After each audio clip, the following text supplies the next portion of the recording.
1965లో Sahara ఎడారి మీదుగా ఒక స్పేస్ క్రాఫ్ట్ ప్రయాణిస్తున్నప్పుడు అందులో కూర్చున్న ఇద్దరు వ్యోమగాములు భూమిని ఆశ్చర్యంగా చూస్తున్నారు. సహారా ఎడారి మధ్యలో ఒక పెద్ద స్ట్రక్చర్ కనిపించింది. అది చూసి వాళ్ళు ఆశ్చర్యపోయారు. జేమ్స్ మెక్డివిట్, ఎడ్వర్డ్ వైట్ అనే ఆ వ్యోమగాములు అక్కడ కంటి రూపంలో ఉన్న ఒక అద్భుతమైన ఆకారాన్ని చూశారు. అది చాలా పెద్దగా కనిపించింది. దాని పొడవు 265 కిలోమీటర్లు, వెడల్పు 70 కిలోమీటర్లుగా ఉంది. దీన్ని చూసి నోరెళ్లబెట్టి అలా చూస్తూ ఉండిపోయారు. మొత్తం విస్తీర్ణం 18,500 చదరపు మీటర్ల కన్నా పెద్దది. అంటే ముంబై లాంటి 30 నగరాలు, కరాచీ లాంటి 5 నగరాలు సులభంగా అందులో సరిపోతాయి. ఇది ఒక గోళాకారంలో ఉంటుంది. దీని డయామీటర్ 40 కిలోమీటర్లు పెద్దగా ఉంది. ఈ అనూహ్యమైన రహస్య నిర్మాణం కేవలం అంతరిక్షం నుంచి మాత్రమే కనిపిస్తుంది. దీన్ని సహారా లేదా రిచ్ స్ట్రక్చర్ అని అంటారు.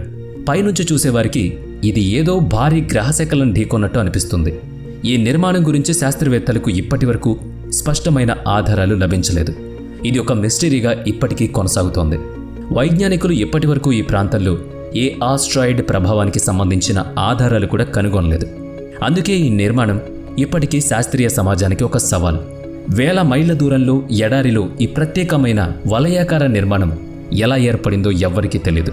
చరిత్రకారులు గతంలో కనిపించిన అట్లాంటిస్ నగరానికి సంబంధించిన గుర్తులను పరిశీలించగా ఇవి ఐ ఆఫ్ సహారాతో చాలా పోలికలు ఉన్నాయి. ఇది చాలా ఆధునిక నాగరికత అని అర్థమవుతోంది. నగరాలు వలయాకారంగా నిర్మించబడి ప్రతి వలయం ఒకదానికొకటి బ్రిడ్జ్ల ద్వారా కలిపి ఉండేవి. నగరం కింద సముద్రం ప్రవహించేది. ఐ ఆఫ్ సహారా అని పిలిచే ప్రాంతం ఇది. 2050 సంవత్సరాల క్రితం గ్రీకు చరిత్రకారుడు హీరోడోటస్ ప్రపంచ పటాన్ని రూపొందించాడని చెప్తారు. దాని ప్రకారం అట్లాంటిస్ నగరం ఆఫ్రికా పశ్చిమ భాగంలో ఉంది. ఈ స్థానం ఆధారంగా రిచర్డ్ స్ట్రక్చర్ చేసిన పరిశోధన కూడా ఈ స్థలంలో సరిపోదని చెప్తున్నారు. 2000 సంవత్సరాల క్రితం రోమన్ జియోగ్రాఫర్ పంపో ప్రపంచపు చరిత్రను గుర్తించి ఒక మ్యాప్ రూపొందించాడు. ఈ మ్యాప్లో అట్లాంటియా అనే నగరాన్ని పేర్కొన్నారు. ఈ మ్యాప్లో దిశలు తూర్పు వైపు ఉండి దాన్ని తిప్పి ఉత్తరాన్ని పైకి పెట్టి చూస్తే అక్కడ కూడా అట్లాంటియా స్థానం కనిపిస్తుంది.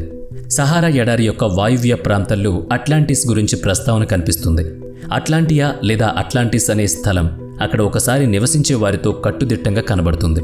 ఈ రోజుల్లో దాన్ని రిచర్డ్ స్ట్రక్చర్ లేదా ఐ ఆఫ్ సహారాతో పోల్చొచ్చు. రిచర్డ్ స్ట్రక్చర్ నేలపై నుంచి చూస్తే పెద్ద రింగులు కనిపిస్తాయి. ఈ రింగులు ఎంత పెద్దగా ఉంటాయంటే వాటి మధ్య ఎంత దూరం ఉందో అంచనా కూడా వేయలేం.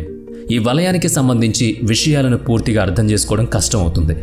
ఇక్కడ పురావస్తు శాస్త్రవేత్తలు అన్వేషణ చేసిన 12,000 సంవత్సరాల క్రితం ఇక్కడ మనుషుల నాగరికత ఎలా ఉండేదన్నది ఆధారాలు కనుగొనలేకపోయారు. ప్రపంచంలో ఎక్కడా ఇలాంటివి కనిపించలేదు.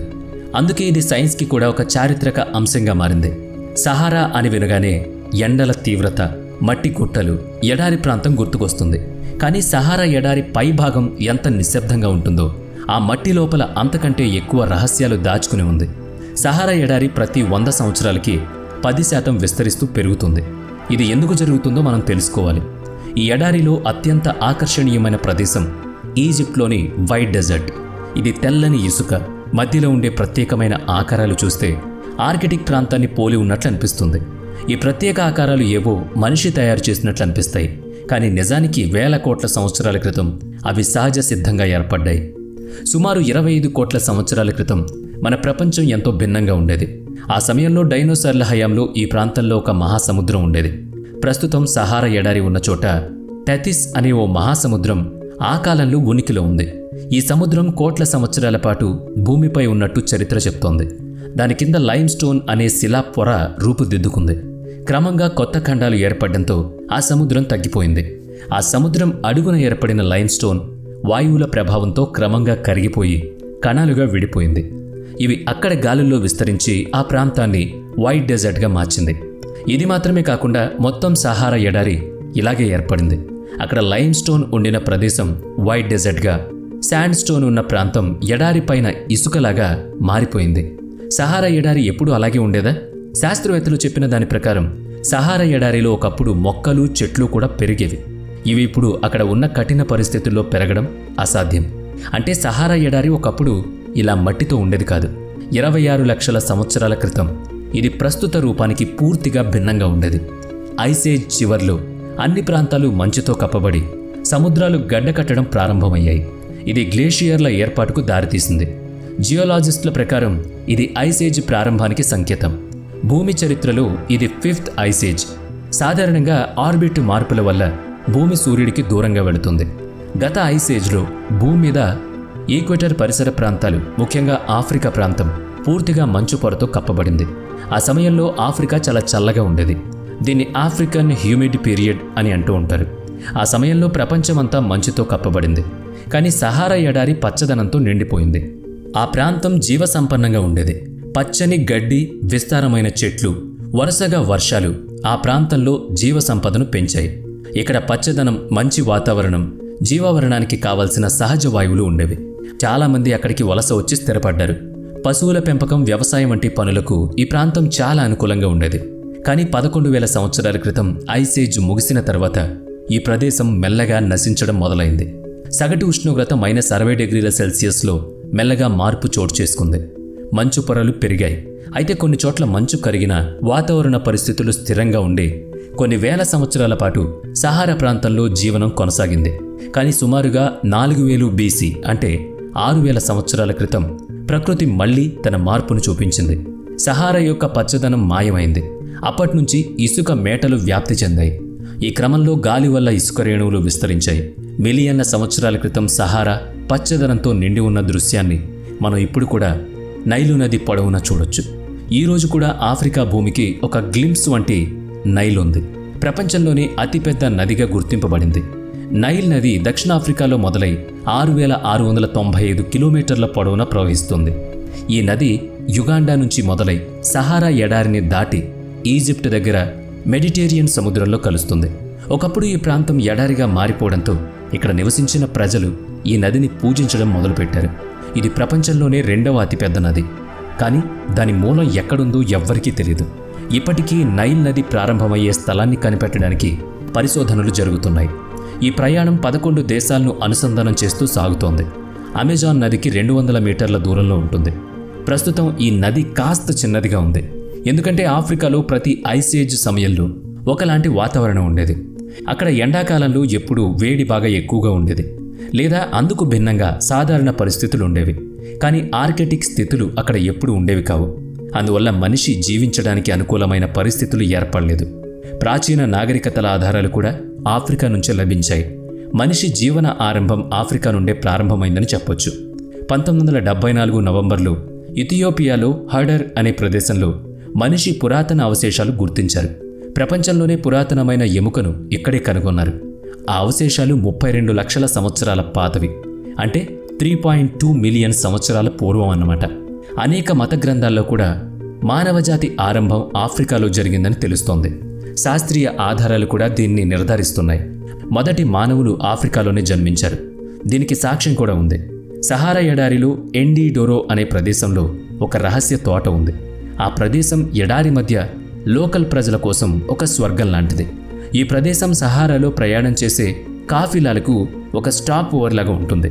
ఇక్కడ జంతువులు, ముఖ్యంగా ఒంటెలు నీళ్లు తాగడానికి, మనుషులు విశ్రాంతి తీసుకోవడానికి వస్తారు. ఈ గుహల్లో చల్లని గదులు కూడా ఉన్నాయి. ఇక్కడ ఎన్సిఫెరమ్ అనే ప్రదేశం సహారా ఎప్పుడూ పచ్చగా ఉండేది అనడానికి ఒక ఉదాహరణ. రాతి గుహల లోపల రకరకాల కళారూపాలు కనిపిస్తాయి. ఇవి పురాతన కాలంలో గేదెలు లేదా ఆవులను సూచిస్తాయి. ఈ ప్రదేశాల్లో ఇలాంటి జంతువులు ఎక్కువగా కనిపిస్తాయి, ఎందుకంటే అక్కడ వాటి ఆహారానికి అవసరమైన గడ్డి అందుబాటులో ఉంటుంది. ఒంటెలను మినహాయించి ఇతర జంతువులు ఇక్కడ జీవించడం చాలా కష్టం. 1940 వరకు ఈ ప్రాంతంలో ప్రయాణం చాలా కష్టంగా ఉండేది. ఆఫ్రికన్ సింహాలు ఈ ప్రాంతంలో ఉండేవి, కానీ ఇప్పుడు వాటిని చూడడం చాలా అరుదు. మొసళ్ళు కూడా నీటి దగ్గర కనిపిస్తాయి. కానీ ఇంత పెద్ద జంతువులు సహారా ఎడారి మధ్యలో ఎలా చేరుకున్నాయి? నిపుణుల అభిప్రాయం ప్రకారం ఇవి ఆఫ్రికన్ మొసళ్ల ప్రత్యేక జాతి. ఇవి ఎక్కడి నుంచైనా వచ్చుంటాయి. ఇవి ఎక్కడి నుంచో వచ్చాయి అని కాదు, వేల ఏళ్లుగా ఇక్కడే ఉన్నాయి. ప్రస్తుతం చాలా తక్కువ మొసళ్ళు మాత్రమే ఉన్నాయి. అవి కూడా క్రమంగా అంతరించిపోతున్నాయి. ఆ మొసళ్ళు ఆహారం కోసం పెద్దగా శ్రమించాల్సిన అవసరం లేదు. కానీ నీటిలో ఉండే కొన్ని చిన్న జీవులు, కప్పలు, చేపలను మాత్రమే తింటూ జీవనం సాగిస్తున్నాయి. ఈ ప్రాంతంలోని ఆసక్తికరమైన అంశం ఏంటి అంటే, ఈజిప్షియన్ రాజు తుటన్ ఖామున్ ఉపయోగించిన నెక్లెస్లలో ఈ ముసళ్లకు సంబంధించిన ప్రస్తావన ఉంది. ఈజిప్షియన్ రాజు ధరించిన నెక్లెస్లో దాగి ఉన్న మిస్టీరియస్ రాయి విశేషం గురించి ఇక్కడ మాట్లాడుకోవాలి. ఈ రాయి సహారాలోని ఫోర్డెల్ సౌండ్ మధ్య కనిపిస్తుంది. ఇది ఒక న్యాచురల్ గ్లాస్ స్టోన్. ప్రపంచంలో మరెక్కడా లభించని ప్రత్యేకమైంది. చాలా కాలం పాటు ఈ రాయి ఎలా వచ్చిందో ఎవరికీ అర్థం కాలేదు. అసలు మొదట్లో ఈ రాయి మన గ్రహానికి చెందిందేనని భావించారు. కానీ ఆ తర్వాత ఇది మన గ్రహం నుంచి కాకుండా ప్రపంచం బయట నుంచి వచ్చిందని తేలింది. లిబియానాలో సహారా ప్రాంతంలో ఇలాంటి రాళ్లు చాలా ఉన్నాయి. శాస్త్రవేత్తల అభిప్రాయం ప్రకారం 3 కోట్ల సంవత్సరాల క్రితం ఒక ఆస్ట్రాయిడ్ అక్కడ పడి ఇసుకను గ్లాసులా మార్చింది. సహారా ఎడారి ఏర్పడడానికి కారణం ప్రాచీన కాలంలో జరిగిన భారీ ఆస్ట్రాయిడ్ ప్రభావం. ఆ ప్రభావం వల్ల ఇక్కడున్న రాళ్ళు, ఇసుక వల్ల గ్రనైట్ రాళ్ళు మెత్తగా మారిపోయాయి. తర్వాత ఇక్కడ నదులు, వాగులు ప్రవహించడం ద్వారా ఆ మిశ్రమం వేరొక రూపాన్ని దాల్చింది. శాండ్ స్టోన్, లావా నీటిలో చల్లబడ్డంతో గ్లాస్ స్టోన్ ఏర్పడింది. ఇది సహారా ఎడారి అంతా వ్యాపించింది. ఈ ఇసుక సాధారణంగా కాంక్రీట్ నిర్మాణంలో ఉపయోగపడదు. ఇది మిక్చర్ లేదా నిర్మాణ పనులకు కూడా అనువైంది కాదు. కానీ సహారా నుంచి ఇసుక ఎగిసి దూరంగా 4000 కిలోమీటర్ల దూరంలో అమెజాన్ రెయిన్ ఫారెస్ట్ వరకు వెళ్ళి ఆ ప్రాంతానికి పోషకాలను అందిస్తుంది. ప్రతి సంవత్సరం కోట్ల టన్నుల ఇసుక గాలి ద్వారా అమెజాన్ వరకు ప్రయాణించి సముద్రాన్ని దాటుతూ దక్షిణ అమెరికాలో చేరుతుంది. అమెజాన్ రెయిన్ ఫారెస్ట్లో ఫాస్ఫరస్ స్థాయిలు సహజంగా ఉంటాయి. ఈ ఫాస్ఫరస్ 0.08 మాత్రమే ఉంటుంది. కానీ నిపుణుల ప్రకారం అమెజాన్ ఫారెస్ట్లో ఉన్న ఈ ఫాస్ఫరస్ స్థాయిలు ఈ ఫారెస్ట్ను కొనసాగించడానికి చాలు. అయితే ఈ ఫాస్ఫరస్ వర్షపు నీటితో నదుల్లోకి ప్రవహిస్తుంది. అదే ఈ ఫాస్ఫరస్ స్థాయిలు తగ్గిపోయినా అమెజాన్ అడవులో నేలలో కొత్త మొక్కలు, చెట్లు పెరుగుతాయి. కానీ ఫాస్ఫరస్ పూర్తిగా లేకపోతే కొత్త మొక్కలు ఎదగడం కష్టం. అంటార్కిటికా, ఆర్కిటిక్ రెండూ చల్లటి ఎడార్లు. కానీ సహారా ప్రపంచంలోనే అతిపెద్ద వేడి ఎడారి. సహారా మొత్తం ప్రాంతం సుమారుగా 90 లక్షల చదరపు కిలోమీటర్లు ఉంటుంది. కానీ ప్రతి సీజన్లో ఇక్కడ ఇసుక కాంపాక్ట్ కావడం వల్ల ఈ ప్రాంత వాతావరణం మారుతూ ఉండే అవకాశం ఉంది. మొత్తం సహారాలో 25% మాత్రమే ఇసుకతో కప్పబడి ఉంది. మిగతా ప్రాంతాల్లో రాళ్లతో కూడిన పర్వతాలుంటాయి. ఇక్కడ శాండ్ డ్యూన్స్ ఎత్తు 180 మీటర్ల వరకు ఉంటుంది. సహారాలోని అత్యంత ఎత్తైన పాయింట్ మౌంట్ కోసి 3415 మీటర్ల ఎత్తుంటుంది. ఇది ప్రపంచంలోనే ఎత్తైన వేడి ఎడారి. కానీ ఒక్కోసారి ఇక్కడ కూడా మంచు వర్షం కురుస్తుంది. -6 డిగ్రీ సెల్సియస్ ఉష్ణోగ్రతలు కూడా నమోదవుతాయి.